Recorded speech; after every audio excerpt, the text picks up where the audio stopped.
Good morning, good afternoon, good evening. My name is Felipe. I am here with the Charter for Compassion on our live show that happens every Thursday at 11 a.m. Pacific time. We are currently live on Facebook, Twitter, YouTube, and LinkedIn.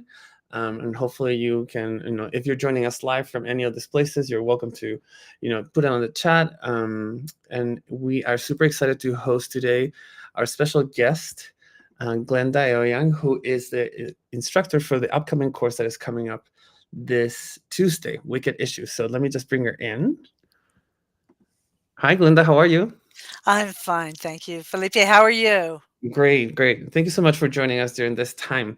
Glenda, tell us a little about yourself and about this course that is happening next Tuesday.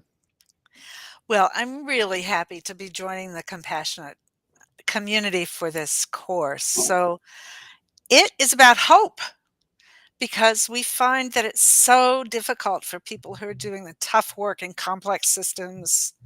Lots of time, lots of investment, lots of energy and passion, and it's hard to sustain hope. But what we find in a complex system, there are certain pathways, certain practices that help you stay hopeful, even in the most difficult times.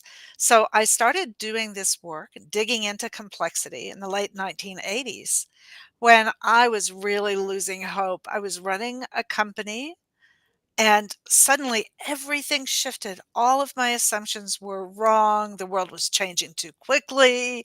I couldn't keep up. I just felt like a total failure because what I was trying to do, I could not find a way to do.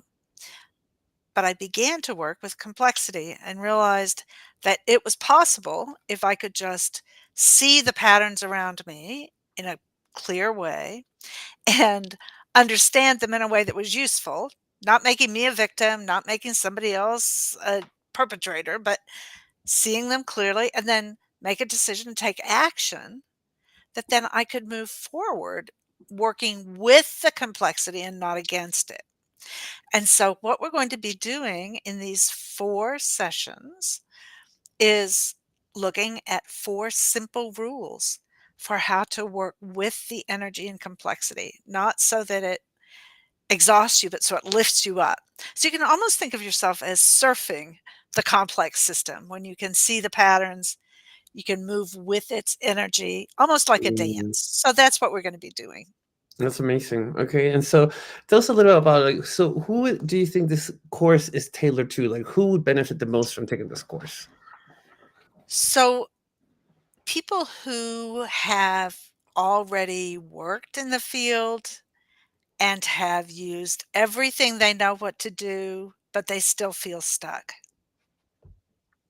They are really good folks for this lesson because in these days, in these times, doing difficult work, sometimes you just feel like you can't move. Like there are too many things to do, or you've tried everything you know, nothing will move forward.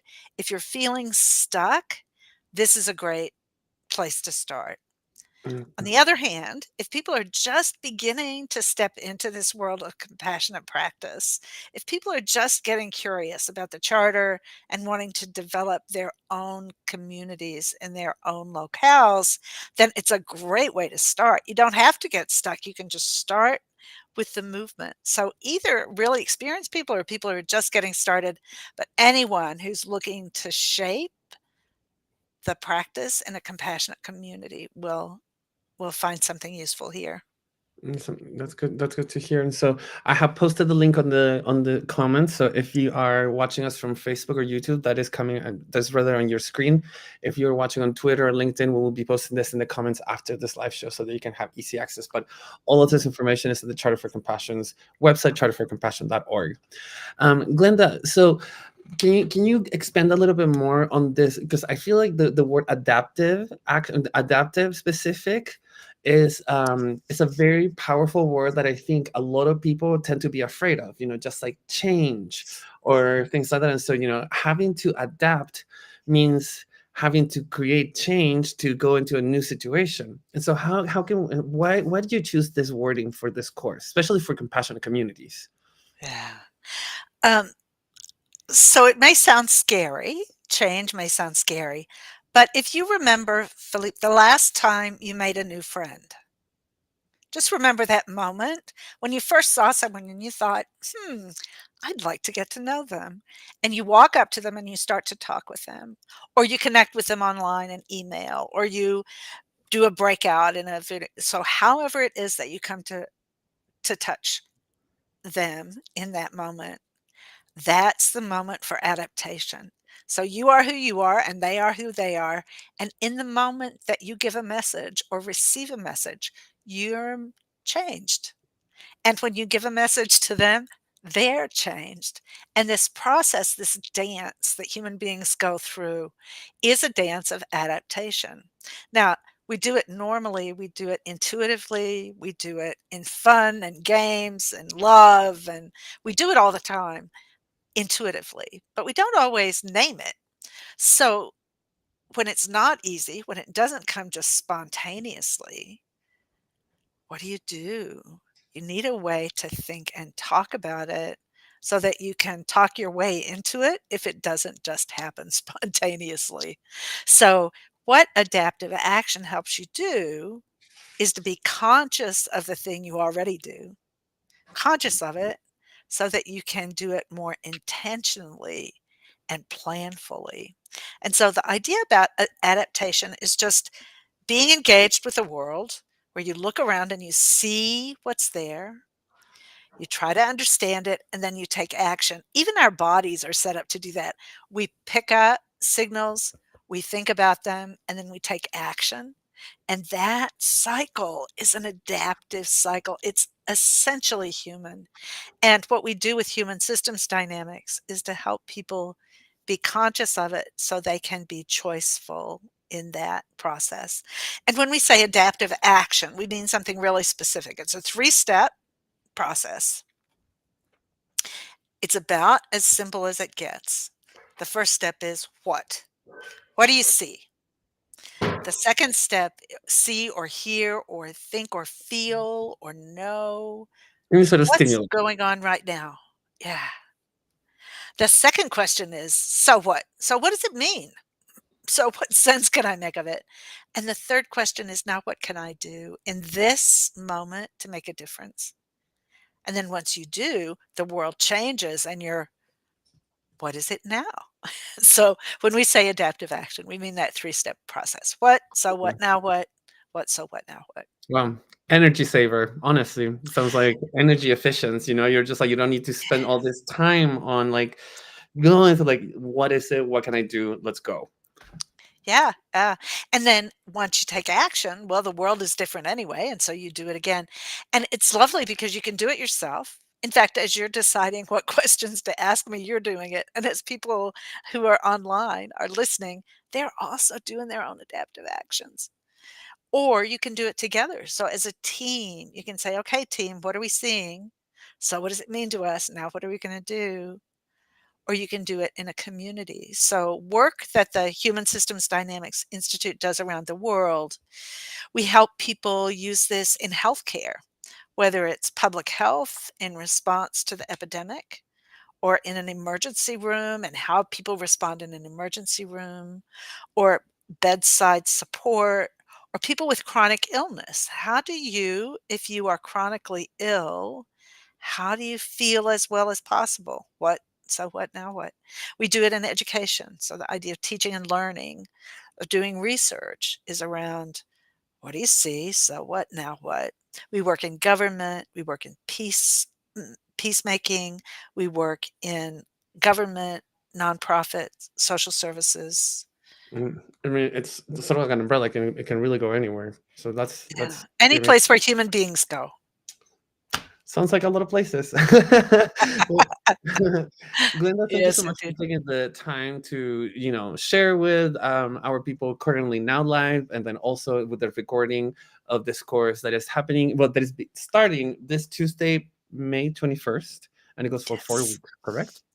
Yes, it does. And I want to point out that you don't have to do all four in a row. We're pretty adaptive. So we've set up the series so if you can't make one of them, you can still come into the next one. So let's say you can't be here on Tuesday. Well, if you come to the next one, that would be fine. So you can step in or step out. And I believe they're going to be recorded. So you'll be able to be flexible because we are, as we say, adaptive. I love it. Living your teaching. We are indeed, or at least we Good. try our best. Yeah. Awesome. Well, thank you Okay. so much, Glenda, You're for welcome. taking the Thank time. you. Good luck Thank with your you. course. Oh, thanks. Hope you'll be there. Yeah. Bye-bye. Well, thank you. Bye. All right, that was awesome. So let me just share my screen with you so that we can go around the different things that are happening. Yes. And we'll do this one right here. Perfect. So charterforcompassion.org. You can click on join upcoming events and it will take you to the event calendar. As you go down, we have our ongoing events that happen at least monthly. And then we have the different dates. So we are currently on May 16th. That happened yes, Peace on Earth 2030. The game started yesterday on Wednesday, and it will go for about 6 to 10 weeks, if I'm not mistaken. You could probably still join it if you wanted to. So now we have Wicked Issues Adaptive. We were just talking about the scores with Glenda. Wicked Issues Adaptive Action. So this is going to be in this link is in the comments already. So May 21st, June 4th, 18th, and July 2nd. This goes for 6 weeks. So, but there are 4 sessions there. You can register as teams and or individuals, and then also for US and Canadian teams and individuals. So there's tons of information in the page. You can learn a little bit more about Glenda and her work at the Human Systems Dynamics Institute, which sounds really, really interesting. So super excited for that. Next, on Monday, on Monday, May 20th. So the day before that, also we have another course starting, Spiritual Wisdom for Troubled Times. This course is being taught by the Interfaith Amigos, Rabbi Laura Duhan Kaplan, Reverend Don McKenzie, and Imam Jamal Rahman, which is amazing to have the opportunity to hear from 3 different leaders in their own religions come together and share and teach and hopefully inspire spiritual wisdom for this time. I'm pretty sure I'm not the only one feeling a little bit like down and stressed with all the things that are happening in the world. So courses like this help us to find a little bit more peace and compassion within us and hopefully spread it to others around us. So then we have ongoing events, the magical ability of music to inspire action. This is with Marilyn Turkovich, our executive director. She goes undercover as a DJ basically and starts um, sharing music for different tastes and different things to inspire action for anyone that goes into this webinars. They're every Wednesday at 8 a.m. Pacific time, which is 12 p.m. Eastern or 5 p.m. GMT.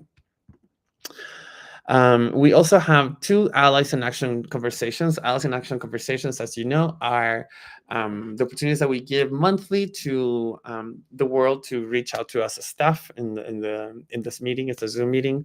You can ask questions. You can meet new people. You can talk about different projects that are going on or something that's inspiring you. Or if you want to get more involved with the Charter for Compassion, we got plenty to do. So you can learn more about that in a more conversational setting, which is the Allies in Action. So we first have the community partners. So if you go to event calendar right here, so we have one that is specifically for compassionate communities, institutions, organizations, or people that have signed the charter for in Canada specifically. This is going to be on Wednesday, May 22nd at 4:30 p.m. Pacific, 7:30 p.m. Eastern. Yes. And the following day, on Thursday, May 23rd, we have Allies in Action, the community and partner chat. This is for everyone around the world at 10 a.m. Pacific, which is 6 p.m. GMT. Last but not least, we have the Charter Sangha, our moment of peace and mindfulness, an hour and a half on the last Saturday of the month. This is a moment for you to share, to have some silence, to do some meditations, to come and talk to other people that are wanting to have community. And this is an ongoing event. So if you sign up for one of them, it's the same link every Saturday, every last Saturday of the month. So you are welcome to join us as well with that. I think with that, my friends, I am done sharing with the different events that are happening with the charter. there's plenty to do. There's plenty to see. If you go to our website, charterforcompassion.org, or look at the different posts that we have on our website, on our different social media pages, you can learn more about the different things that are happening. And hopefully you have a great weekend, and we'll talk to you next week with a special guest, Sarah Scherer, who is going to be the instructor for one of the other courses. It's called Compassion Training for Busy People. So if you don't have a little time, but you would like to, learn a bit more about compassion, then that might be the course for you. So I'll be telling you more about it next Thursday, and we'll see you